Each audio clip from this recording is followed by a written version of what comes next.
All right. Well, welcome everyone to the Historically Present podcast. My name is Serge, and we got Peter here. Yes, indeed. And today we're very excited to have our first guest on the podcast, Roman Sheremeta. So just a quick bio introduction of Roman. So he is an associate professor of economics at the Weatherhead Studio for Management and Case Western University. You're also a research affiliate at the Economic Science Institute of Chapman University. Is that right? That's correct. I still hold that position. Good deal. Roman has a PhD, so it's Dr. Roman in economics from Purdue University.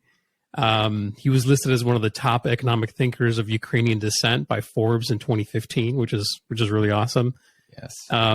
He's a top-rated young economist in the world, according to the Ideas ranking of 2018. And he's also recognized as one of the best 40 under 40 professors by Poets and Quants in 2019. Roman, again, huge welcome to the podcast. So thank you for joining us today. Thank you so much. Thank you, guys. Clearly, you know what you're talking about. So well, I don't know.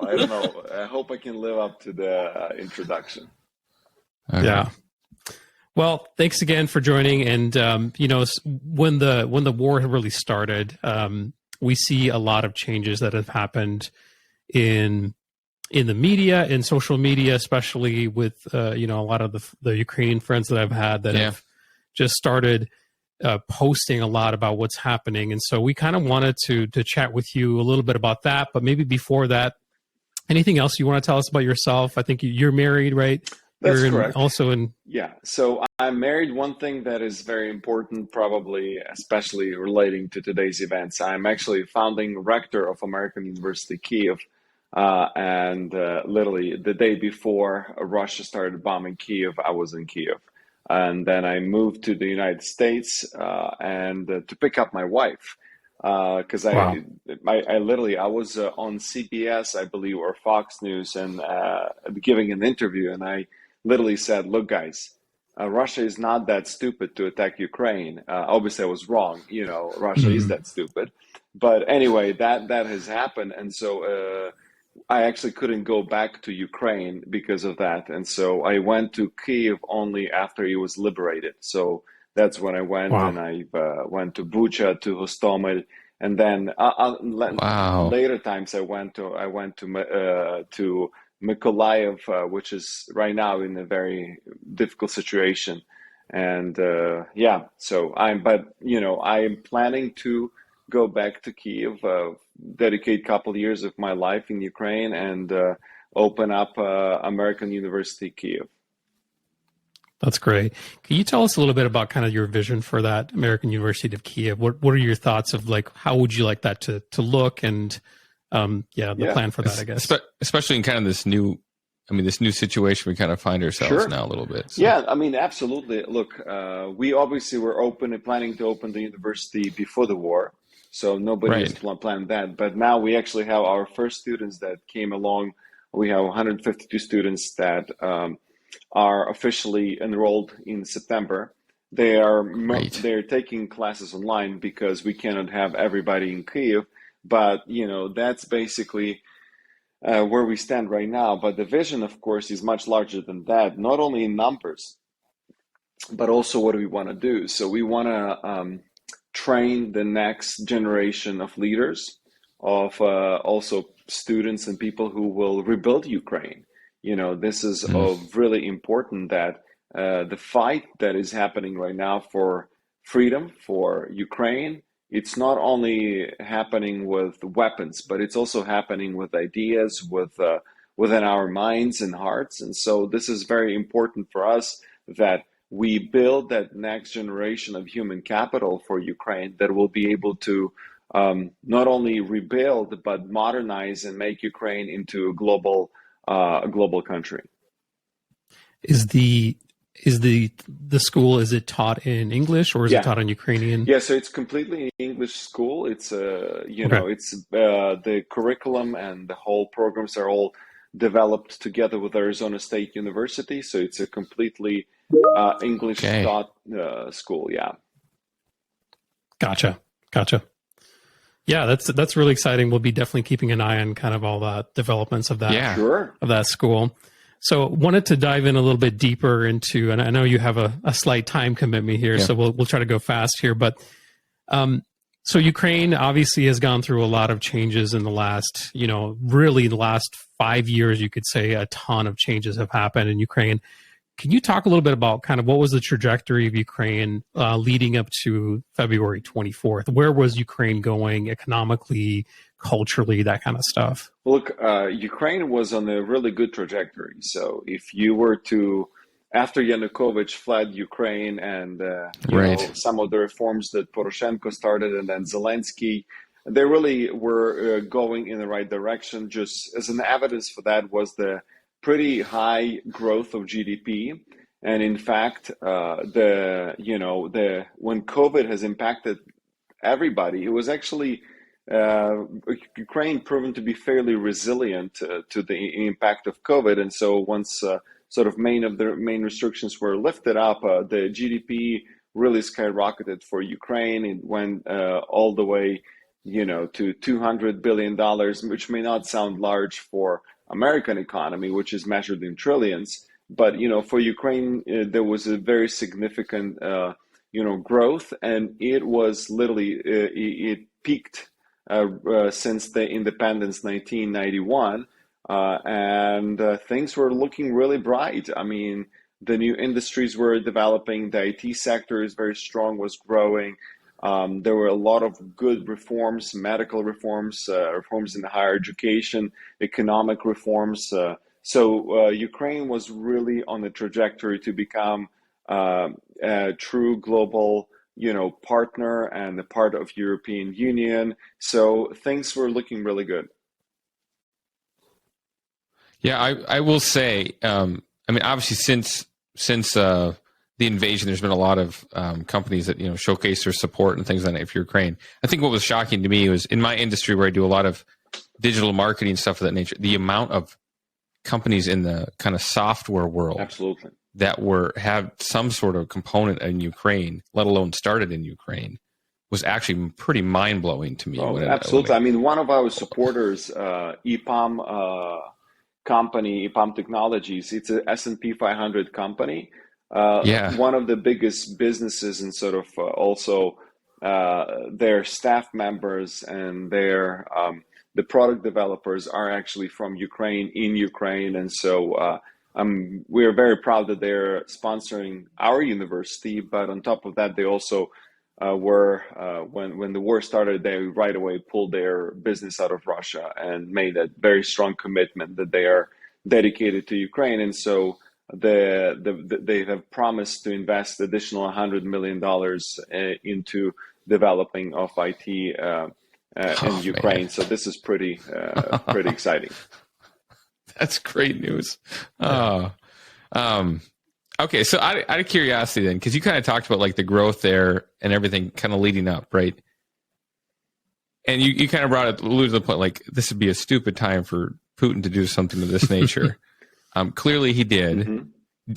Is that, obviously there's the concept of NATO overall, but you let me know if I'm wrong here, but was there some aspect of here he didn't like the way Ukraine was going trajectory-wise for this growth potentially, or what do you think? Look, NATO is a complete, misinformation. It's a propaganda story that has been repeated over and over in the U.S. by mostly, I'm ashamed, Republicans, which I actually, more affiliated with the Republican Party. Right. Yeah. Yeah, we were talking about that too. Yeah, and so it's not the reason. Just to give you a simple example.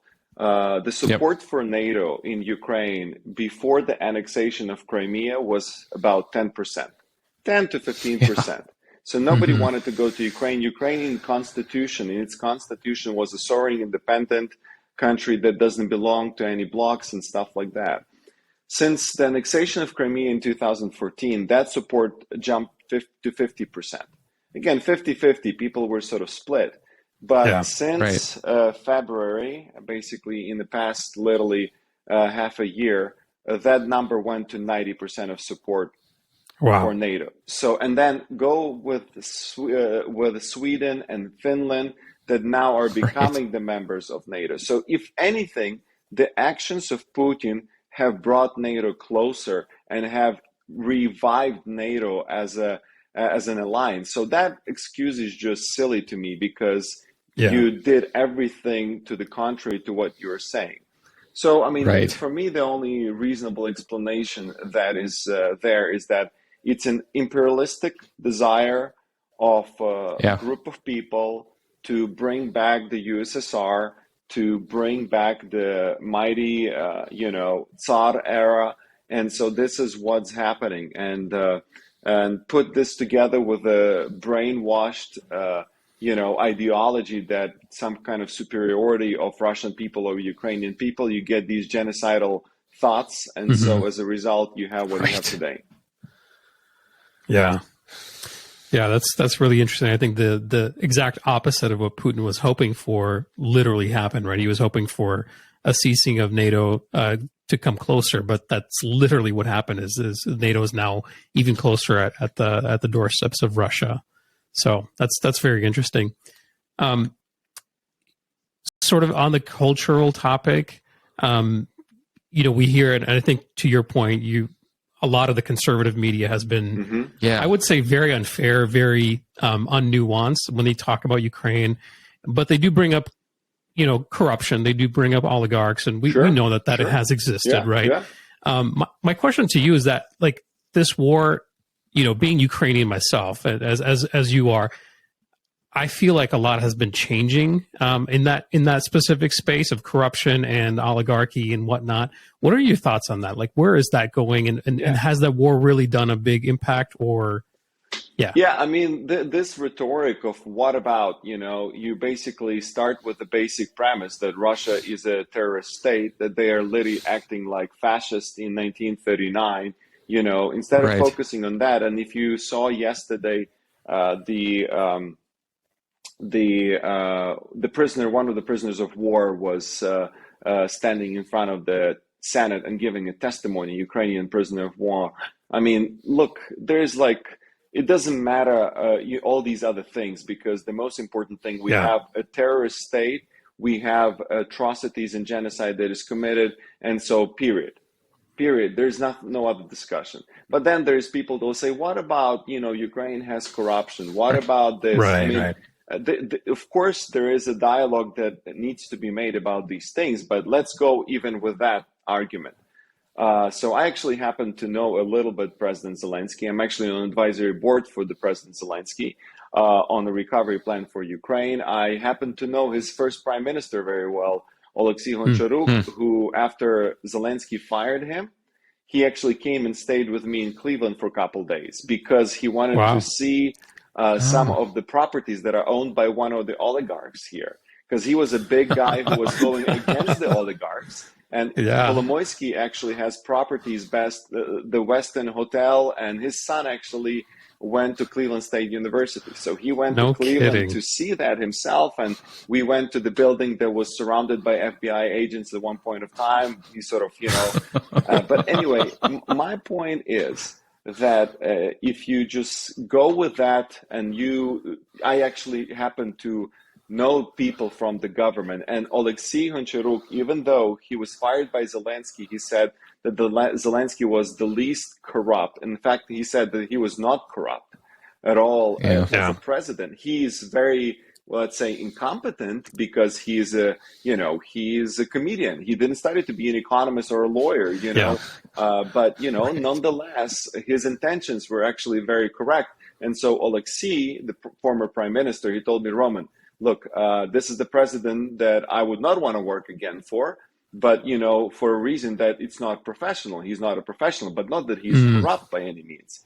And so basically that just to point out that our government, the new government, was becoming really the least corrupt government in the history of Ukraine. So let's put that on the table. On top of that, now we actually have a real fight against the oligarchs.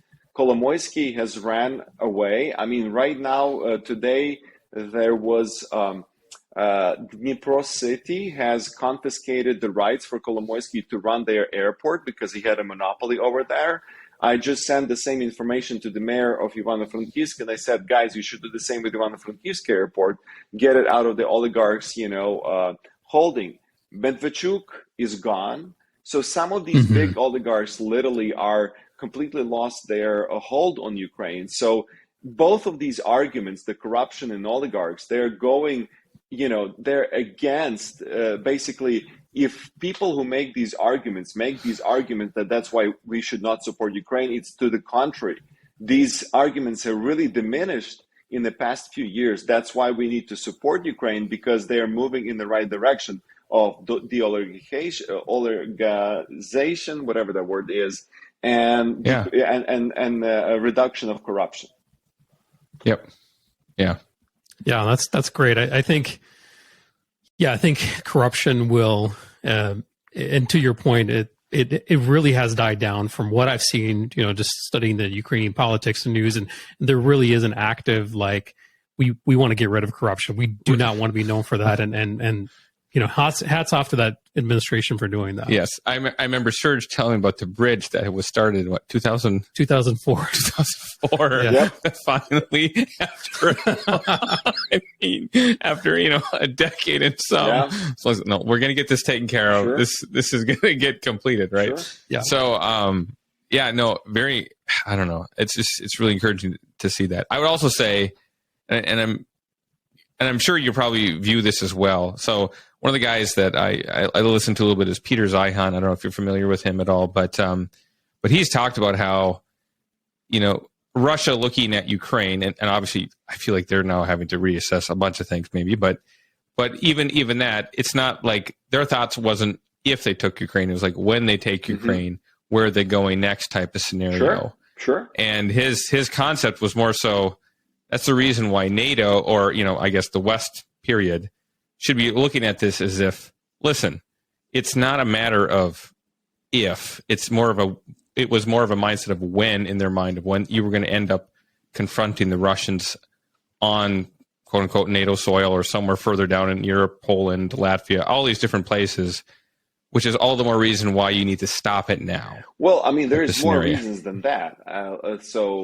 First of all, there is a Budapest memorandum that was signed in 1994, where Ukraine has willingly gave away its third largest arsenal of nuclear weapons. And we had an explicit agreement in Budapest where there was Great Britain, United States of America, and Russia that has guaranteed the sovereignty of Ukraine.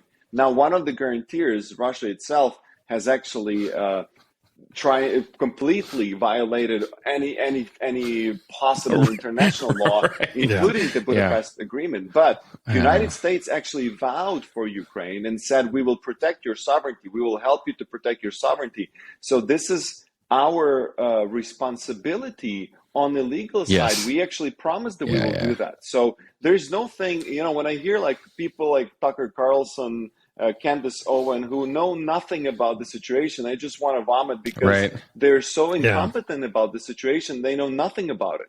And so basically we have this legal precedent, but besides that, even strategic precedent. Think about this. If we allow Russia or any other dictatorship to actually conquer other nation without sort of repercussion, what does that make China do to Taiwan? What does that make other countries, other dictatorships do about the territories that they're trying to capture? So I think this is direct interest of the United States, and that's why we are pouring billions of dollars into this fight, because this is our fight. Out of all the wars in Afghanistan, Iraq, Syria, I'll tell you, this is the one war that is truly worth fighting for Americans. It's in the direct interest of America to win this war. So all of the rhetoric that is coming from people who say otherwise means they're either being brainwashed by propaganda or just incompetent. So do you think that Russian propaganda, like you were saying, about Tucker and Candace Owens, do you think that propaganda that the Russia has been putting out has essentially clouded their vision or judgment to really think clearly about Ukraine? Look, there are a couple things here. So one thing, clearly, they know nothing what they're talking about. I just heard some of the things, especially Candace Owens. She says, I do my research, you do my research. She knows nothing about it. I mean, it's just embarrassing Yeah. how inaccurate, just the facts that she brings are just not the facts, are completely the opposite. And Tucker is more of a performer. He just Yeah. likes to, he's not even, he said himself, he was sued a couple times, that. And his defense was, look, I am not a politician, I'm a performer. And I can say whatever I want. I should not be held accountable because, I'm not supposed to tell the truth. So that sort of was his defense. So what do you expect from him? But then I think that there's also this narrative, which is unfortunately always true for both parties, Democrats and Republicans. Whenever somebody's in the office, let's say it's Democrats in the office, the Republicans will fight the narratives that are defended by the Democrats, no matter what they are. So if, Democrats supporting now Ukraine, sending billions of dollars of Ukraine, so let's just point out how bad the Democrats are, so there could be genuinely just this political fighting. And I presume that if there was, Republicans who were running the government right now and they were sending billions of dollars to Ukraine, you would find a lot of Democrats that would say, why are you doing that? It's not our war and things like that. So there is definitely Russian propaganda side, but there's also this, clash between the two parties that we just have naturally. Do you think if President Trump was still in office, things would be different? Oh, I think we would lose Ukraine entirely. Why do you say that? Very simple, because if you look right now at the past 6 bills that were passed in support of Ukraine, so it's a Lend-Lease, it's the billions of dollars of aid, it's stopping business with Russia, all of these bills. We have almost unanimous support. It was incredible. The only people who voted against are all from Republican side, and they're all biggest supporters of Trump. Trump himself pointed many times that he thinks that Putin is a great leader. He's a genius. He's this, he's that. So, basically, I'll tell you this. And when he met with Zelensky, he said, hey, Volodymyr, just, make sure that you figure out how to deal with Russia. That's it. You will figure out for yourself. So I think that if Trump was here, and I'm going to do everything that I can as a Republican, that Trump doesn't win the next time. I understand that there's been a strong support among Slavs, among us, for Trump in the past. And I mean, very much so. Look, I completely supported Trump, especially when he appointed conservative judges and things like this. We cheered for that. I mean, that was a great victory for, people who have Christian values. It was for freedoms and other things. But, for me, it's just because of what has happened, especially with Russia. I mean, we as a Republican Party, we always stood for things like liberty, freedom, against tyranny. And today we have these ultra-right, very conservative Republicans that are actually completely going against that narrative. And for me, I actually want to have a Republican to win the election, but I definitely don't want for Trump to be that person. Yeah.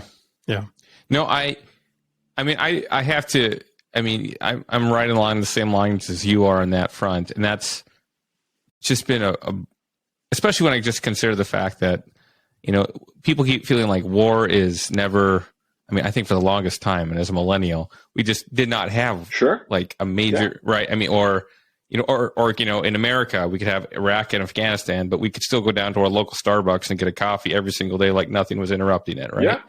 Yeah. But what I feel like is people just became such I don't want to say pacifists, but like they just didn't want to acknowledge the fact like there still could be a greater evil coming. And if Putin has done anything to showcase over the past 20 years, it's the thing that I don't like right now is, and I'm curious how you feel about this, making peace with Putin right now in some capacity. To me, it just seems like you are, even though you don't want war to continue necessarily, the problem is he's made it abundantly clear. He just looks forward to every little piece of grab he wants and then waits. And this seems to be the Russian mindset overall, and then continues the attack again. So it's almost kind of like this has to end now. Well, there has to be something in some capacity that says you can't keep doing this anymore. Yeah, absolutely. You can't annex Crimea. You can't annex the Donbass all the time. I mean, like, this is not a good thing. Yeah, look, we tried the appeasement before 1939. We tried that with Hitler, saying, hey, just take a little bit of this territory, but don't go any further. And you know how it ended. It ended with the Holocaust. So this is exactly the same situation. If we give this to Putin, again, what that will mean that China should go with it, Taiwan, and other countries should, again, whenever they want something, they should just go for it because there's not going to be any repercussions. So absolutely, there cannot be any peace with Russia in any appeasement of Russia. And so any rhetoric that somebody says, well, Ukrainians should just lay down their weapons and sort of negotiate with Putin. What to negotiate for? He wants to destroy Ukrainian people as a nation. There is a RIA News report that came sometime, at the beginning of this conflict. This is a state-owned media of Russia that literally published an article of how this genocide should be committed.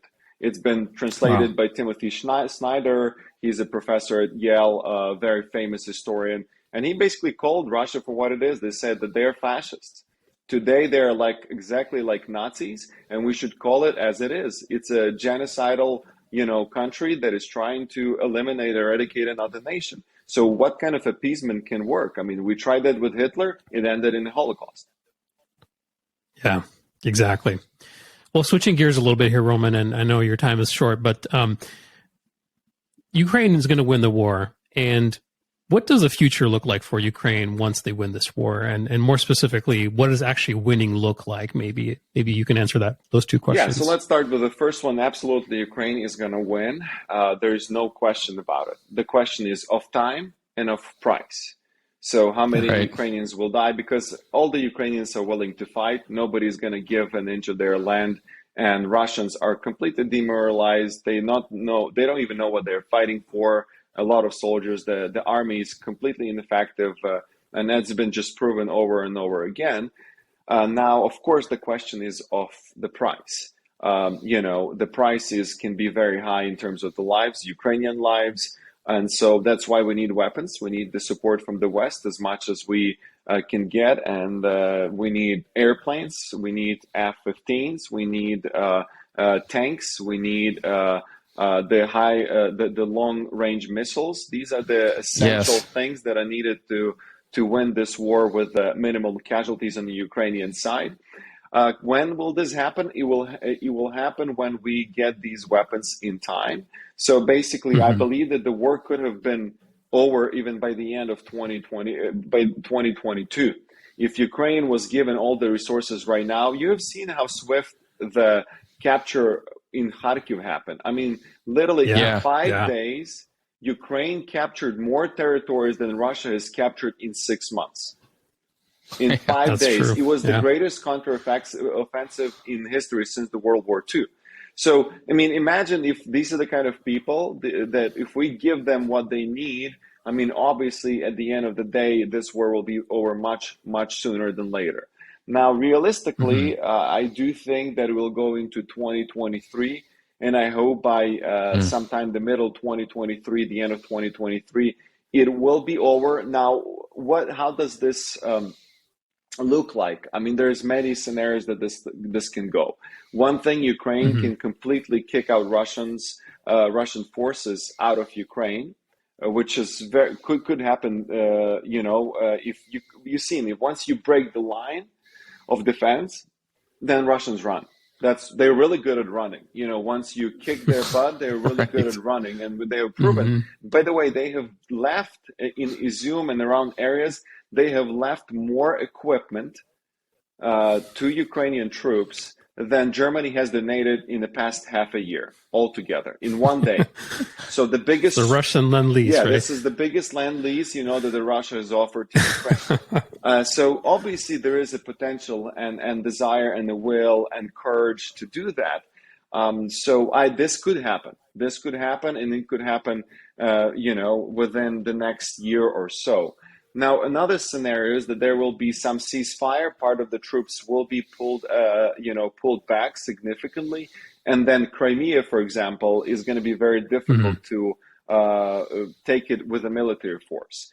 So I would presume that there will be, some sort of a stale mate for some time, when there would be, Crimea would be cut out from the rest of Ukraine, and because literally you would need to shell the cities, Ukrainian cities, and Ukrainians would not be willing to do it, while we would continue sanctions and drain Russia, and then there will be some sort of, peaceful, long process to actually get Crimea back to Ukraine. And of course, there is a third scenario that Russia can just dissolve because Putin is going to die one day. There's a lot of people that are already uprising. Even today, you can already see that rhetoric of even the propagandists have changed, where they are blaming Russian government, or at least somebody in the government who made a miscalculation, and this and that. So there are different ways that this war can end. And when it will end will depend very big time on United States, UK, and European Union.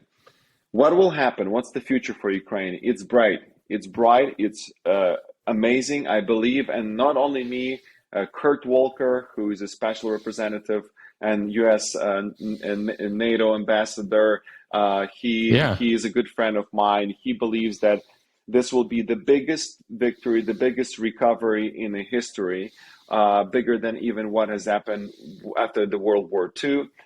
Because literally the whole world is willing to pool the resources and put it behind Ukraine, to integrate Ukraine in Europe. Other people that I've spoken to, big investors. Yesterday I was in New York, where I spoke to a room of investors and venture capitalists. There was about 40 billion worth of capital sitting in the room. Wow. And these people were saying, look, this is going to be the most, one of the investors, he said, look, we already created a fund, $50 million that we're going to invest in Ukrainian startups.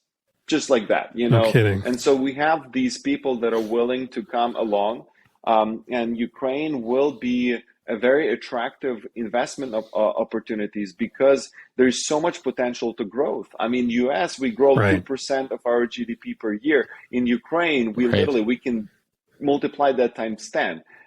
For foreseeable future. So there is a huge potential for Ukraine to grow, and it's a huge potential for businesses. So, and on top of that, the countries are willing to help out. The World Bank is there, the IMF is there. So there will be a lot of help. And that's why I do believe that the future is bright. Yeah, I was telling Peter, that Ukraine, the fall of Russia really is probably going to be even bigger than the fall of the Soviet Union, just because of all the geopolitical untanglement that's going to happen with the territories in Russia. And so, we're looking forward to that day. And that's actually, hats off to Ukraine, just period. Yeah. Overall for this to, because I feel like we're now actually getting the true perspective of the Russian mindset, the Russian, also how weak in a way they really actually are, which maybe, I don't know if this is a good question to maybe somewhat, because I know you're respectful of your time, but when you look at Russia now in this capacity, even people like Zihan just simply states now their ability to project is going to go down significantly. To your point, Ukraine has done a counteroffensive of such a magnitude with still, if in a way, with one hand tied behind their back, because they don't have all the equipment, right? And they were able to do that. Yeah. These weapons that Russia, quite frankly, sells to many countries are not standing up to the West's weapons at all, let alone when they're trained properly.